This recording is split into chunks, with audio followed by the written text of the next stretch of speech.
सर्वे का सवाल पूछा, जब आप सवाल पूछ रहे थे मैं बाकी चेहरे देख रहा था आपके साथियों के, सब हंस रहे थे। अभी आपने उनका सम्मान किया, आपने तमाम अतिथियों को बुलाया और वो अभी घर पहुंचे, उनका वो उतरा भी नहीं होगा जेटलैग, आप उनका अपमान कर रहे हो कि साहब हमारे नरेंद्र मोदी जी तो ऋषि सुनक से भी आगे हो गए और जो बाइडेन से भी आगे हो गए। अरे साहब उनसे क्यों मुकाबला कर रहे हो? महंगाई से मुकाबला करो, बेरोजगारी से मुकाबला करो। देश का गृह मंत्री कोई फर्जी सर्वे लाकर ट्वीट कर रहा है कि देखो प्रधानमंत्री ऋषि सुनक से आगे हो गए। आराम करिए, 18-18 घंटे काम किया है, थोड़ा नींद भी आनी चाहिए, अब सोना भी चाहिए। अब ये क्या, ये सनक क्या है सुनक से आगे होने की? हमें तो ये नहीं समझ में आ रहा। नागपुर में एक आदमी है ना जो रिमोट कंट्रोल लेके बैठते हैं, क्या नाम है, मोहन भागवत। 8 दिन पहले मोहन भागवत ने यही कहा, तब तो अनुराग ठाकुर को आपत्ति नहीं थी। क्या कहा मोहन भागवत जी ने? मोहन भागवत जी ने कहा कि 2000 साल से हमने कुछ लोगों को पाशविक जीवन बिताने पर मजबूर कर दिया, उनका शोषण किया। क्यों कहा था उन्होंने? And they have named it as corrupt working committee. Your response to that? And second question. My response is look who's talking. तो क्या कोई मिली भगत है कांग्रेस और बीजेपी? लगता है वो अखबारें नहीं पढ़ती, हो सकता है समय नहीं मिलता हो, व्यस्त रहती हैं आजकल। जब आपके पिता मुख्यमंत्री हो, तब आप चुनाव हार गई हो, तो आपको तो ज्यादा चिंता होनी चाहिए कि क्यों हारी। आत्मचिंतन करना चाहिए। सोचे समझे बगैर ये लोग बोलने लग गए। इनकी वही हालत हो गई जो दिल्ली में मोदी जी और अमित शाह जी की हो गई है, बिना सोचे समझे बोलने लग गए। पूछिए, खैर हेमंता बिस्वा शर्मा जी को आजकल नींद नहीं आ रही है, हमें उनके लिए बुरा लगता है। अच्छी नींद की कुछ गोलियां हैं, अगर वो डॉक्टर से बात करें तो लेनी चाहिए। BJP is targeting and saying that if Congress has to rise, they should ban Rahul Gandhi. How do you see the statement coming? I do not agree with the word you've used. We have not banned anyone. We have not boycotted anyone. We have not blacklisted anyone. This is a non-cooperation movement. We will not cooperate with anybody spreading hatred in the society. We are not stopping them from spreading hatred. You want to spread hatred? Go ahead, do it. You have a freedom to do it. We also have a freedom not to be partners in that crime. They are not our enemies. We do not hate any of these friends of ours in the media. They may have their compulsions. And nothing is permanent. If tomorrow they realize that what they were doing is not good for India, not good for the society, believe me, we are all together in this. We'll again start attending their shows. So do not call it a ban. Hindi में इसको हम सविनय अवज्ञा कह सकते हैं, इसको हम असहयोग आंदोलन कह सकते हैं। हम तो गांधीवादी तरीकों से सिर्फ अपने आप को उस रास्ते से अलग कर रहे हैं। अगर मैं एक रास्ते पे रोज चलता हूं और कोई मुझ पर कचरा फेंकता रहता है तो मैं अपना रास्ता बदलने की स्वतंत्रता रखता हूं। मैं सिर्फ वो स्वतंत्रता को एक्सरसाइज कर रहा हूं, उसके अलावा और कुछ नहीं कर रहे हम लोग। तमाम दलों ने जो कि इंडिया अलायंस का हिस्सा हैं, उन सब ने सर्वसम्मति से माना कि यह रास्ता हमें अपना बदलना होगा। इस रास्ते पे चलकर हम इस पाप का भागीदार नहीं बनेंगे। इसलिए इसको आप बैन मत कहिए, इसको आप बॉयकॉट मत कहिए, इसको आप ब्लैकलिस्ट मत कहिए। 76% के साथ सबसे आगे हैं और उसमें ऋषि सुनक से लेके जो बाइडेन समेत तमाम जो बड़े दूसरे राष्ट्राध्यक्ष हैं उनको भी मोदी जी ने जो है पछाड़ दिया है। क्या कहना है कांग्रेस पार्टी? आपने ये सर्वे का सवाल पूछा, जब आप सवाल पूछ रहे थे मैं बाकी चेहरे देख रहा था आपके साथियों के, सब हंस रहे थे। अगर आप वो चेहरों की हंसी देख लेते तो आपको सवाल का जवाब मिल जाता। जब कोई पार्टी चुनाव से पहले इस तरह के हथकंडे अपनाती है ना, तो समझ लीजिए कि उनको समझ में आ गया है क्या होने वाला है। ग्लोबल लीडर बन गए साहब और ऋषि सुनक को पीछे छोड़ दिया। चुनाव आपका ऋषि सुनक से नहीं होना, चुनाव आपका इस देश की जनता से होना है। वोटर इस देश की जनता है, ऋषि सुनक के वहां के लोग नहीं आपको वोट देने आ रहे। अभी आपने उनका सम्मान किया, आपने तमाम अतिथियों को बुलाया और वो अभी घर पहुंचे, उनका वो उतरा भी नहीं होगा जेटलैग, आप उनका अपमान कर रहे हो कि साहब हमारे नरेंद्र मोदी जी तो ऋषि सुनक से भी आगे हो गए और जो बाइडेन से भी आगे हो गए। अरे साहब उनसे क्यों मुकाबला कर रहे हो? महंगाई से मुकाबला करो, बेरोजगारी से मुकाबला करो। जो सीमा पार चीन घुसा चला आ रहा है उसका जवाब दो। तो ये हथकंडे दिखाते हैं, दर्शाते हैं उसके ऊपर कितनी घबराहट है। गृह मंत्री का यह काम है। अब देश के गृह मंत्री हैं, मणिपुर पे चर्चा करिए। आइए, देश का गृह मंत्री कोई फर्जी सर्वे लाकर ट्वीट कर रहा है कि देखो प्रधानमंत्री ऋषि सुनक से आगे हो गए। अब ये क्या, ये सनक क्या है सुनक से आगे होने की, हमें तो ये नहीं समझ में आ रहा। क्या ऋषि सुनक यहां इलेक्शन लड़ने आ रहे हैं अगली बार 2024 में? प्रधानमंत्री को अब समझ जाना चाहिए। हो गया, 10 साल हो गए, जनता थक गई अब आपसे, आप भी शायद थक गए होंगे। आराम करिए। 18 घंटे काम किया है, थोड़ा नींद भी आनी चाहिए, अब सोना भी चाहिए। पवन जी, रवि त्रिपाठी हूं मैं, इधर से सवाल है।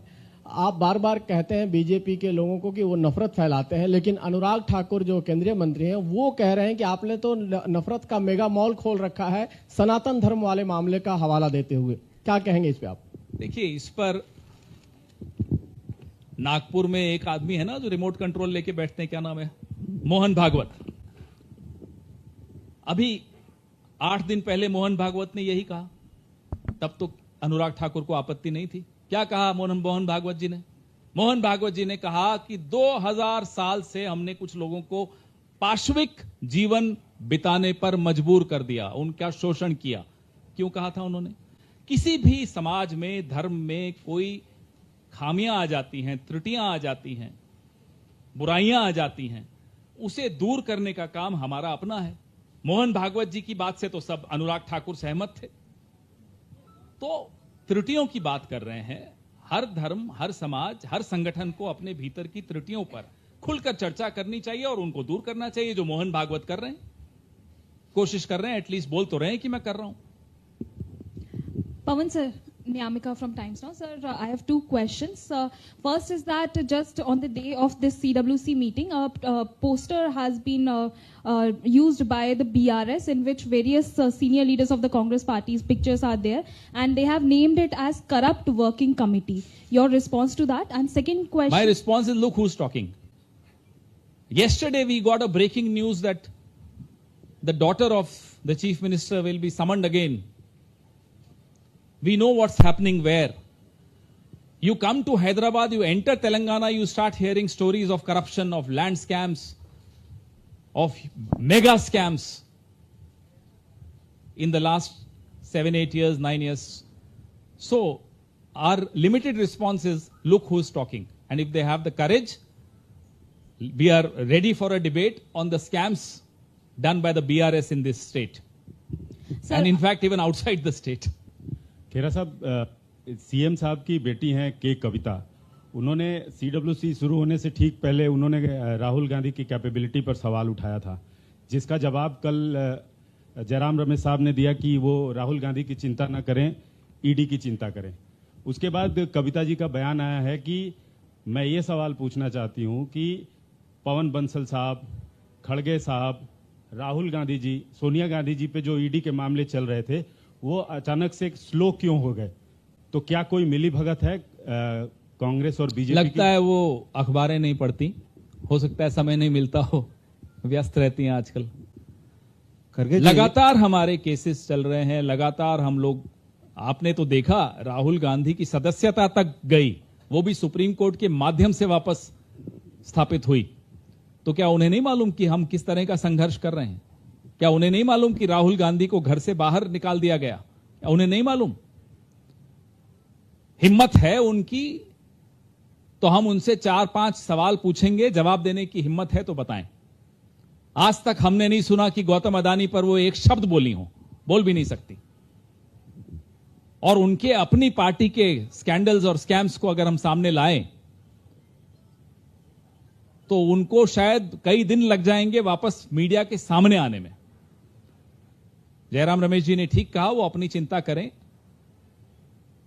राहुल गांधी की चिंता पूरा देश करता है, उन्हें करने की आवश्यकता नहीं है। Why is she interested in our manifesto? She should be worried about non-implementation of her own father's party's manifesto. आप हैं बीआरएस में, चिंता आपको कांग्रेस की हो रही है। अरे तेलंगाना की चिंता करते तो आज ये सब दिक्कत नहीं आ रही होती। आप अपनी पार्टी की चिंता करिए ना, आप तो खुद इलेक्शन हारी हैं। जब आपके पिता मुख्यमंत्री हो तब आप चुनाव हार गई हो, तो आपको तो ज्यादा चिंता होनी चाहिए कि क्यों हारी, आत्मचिंतन करना चाहिए। कांग्रेस ने यहाँ पे तेलंगाना कांग्रेस ने 6 गारंटीज का ऐलान किया है, लेकिन टीआरएस का कहना है कि कर्नाटका में तो वो पूरे नहीं हो रहे हैं, यहाँ पे कैसे होंगे? इनको हो गए साहब 9 साल, कर्नाटक में हमें हुए 3 महीने। 3 महीने वर्सेस 9 साल भी अगर आप कंपेयर करेंगे ना, तो कर्नाटक इनसे आगे होगा। तो मतलब सोचे समझे बगैर ये लोग बोलने लग गए।